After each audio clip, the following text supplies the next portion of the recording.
make its debut against LAFC at 5:30 Eastern on Fox. So in the words of Mr. McConaughey, all right, all right, all right. It's going to be a lot of fun. Can't wait. The Buccaneers added another running back to their roster this week, signing Gio Bernard. Tom Brady and Bruce Arians reportedly played a huge part in recruiting the 8-year veteran. Bernard also said this week that the culture and atmosphere surrounding the Bucs was a big factor in what drew him to team up with the Super Bowl champs. So far, does Tom Brady deserve more credit for establishing the winning identity in Tampa? If you give him more credit, then it's extra credit, right? Like, I mean, how much more credit can you give the guy? I mean, you give Bruce Arians credit. I mean, give this Tampa Bay team credit, but come on, it's Tom Brady. It is Tom Brady, so can we give him any more credit? I mean, it would just be piling on top of all of the credit that's already in his possession as it stands right now. So what I will give credit to Tom Brady for is maintaining the resilience and the drive to continue to put himself in a position to win yet another Super Bowl, or at least contend for one.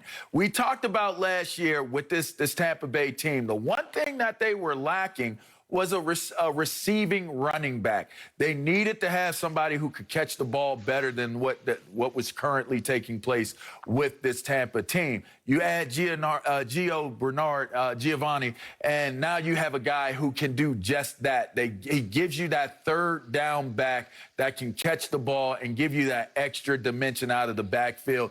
That makes Tom Brady that much more difficult to defend. It makes him that much more dangerous as a weapon, as a quarterback on the field. So give him credit for that, because he is addressing small needs that are big needs in the end when you talk about game plan for this team.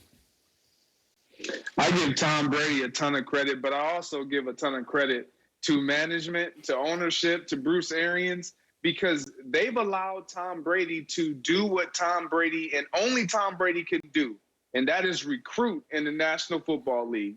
The reason why he's been able to do what they've been able to accomplish what they just did in winning a Super Bowl is because Tom Brady, he draws players like Giovanni Bernard to want to play alongside of him.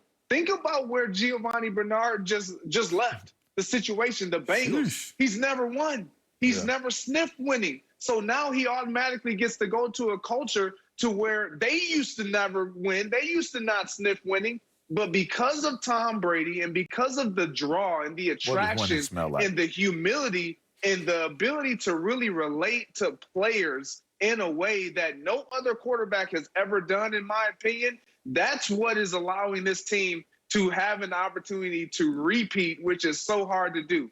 I like everything Tom Brady has done, but I think Bruce Arians deserves a tremendous amount of credit for allowing him to have free reign, to delegate and be comfortable in that position of saying, I am the head coach, but I also know that I have a transcendent player, a Hall of Fame player that can do things that other players in this league can't do. And he can get people to take less because he's always taking less. He can get people to come to a situation where they know they're going to have to be a team first guy where they've not been a team first guy. So this is all about Tom Brady, but Bruce Arians deserves a ton of credit here.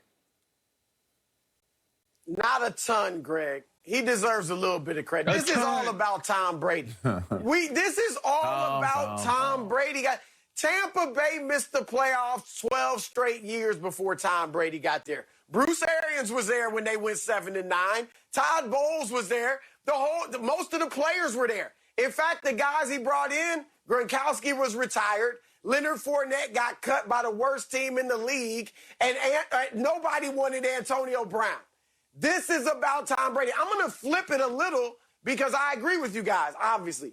Tom Brady deserves credit for creating that culture. What I'm going to flip is that he needs to start getting more credit for New England.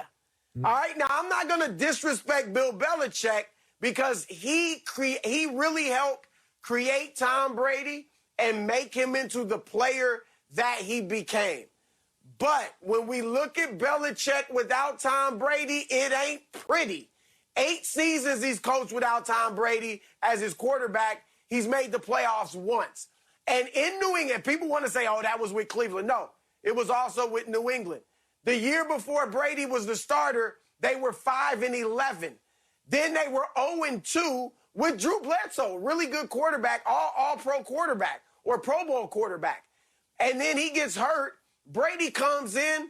They win 11-14. The same guys that were 5-13, he takes them to 11-4, and they win the Super Bowl. And the rest is history. So Tom Brady, you mentioned a lot of the stuff, Greg. You know, the way he galvanizes guys, the culture he sets. It's about winning. Put your ego, leave your ego at the door. Take a little bit of less money. You know, all of that stuff. Being humble and yet tough and strong. Focusing on, you know, not resting on your laurels. Generating confidence in your teammates. Tom Brady has done that everywhere he's gone in the NFL. Tampa Bay's culture is Tom Brady's culture. Yeah, so I see this stat that Gio Bernard, third in receptions among running backs since he came into the league. What does Tom Brady love? Loves a good check down to James White. Remember those days in New England? Of course, Tom Brady, 7th most quarterback to target most running backs last year. So you add another weapon. Folks, the big picture here is a little bit scary, okay? Tampa Bay returns all 22 starters, offense and defense. I don't believe, and I've tried to check this out, I don't believe that's ever happened in the Super Bowl era, that the Super Bowl champs bring back every starter. Drew Brees just retired, okay? You look at that division. Tampa's going to go undefeated in the division. That's 8 wins. They are targeting. Tom Brady is targeting an undefeated season in Tampa this year. It's seriously in play. He almost pulled it off in New England with Belichick. When you bring back everybody from a Super Bowl team, you add a nice little piece there in Gio Bernard. You're going to have your draft picks. Tom Brady and the Buccaneers seriously are going to threaten to go undefeated this season. Everything lines up. And then what happens? Then what do we do? How do we, LeVar Arrington, how do we give more flowers to Tom Brady at this stage of his career if they are able to pull off the undefeated thanks to all the moves he's done? Greg, you want to give some credit elsewhere. Chris is right. It's all Brady. I think you got to focus in, and it's sad to say, but if Tom Brady has success again to that level this season, all eyes are going to be on Foxborough.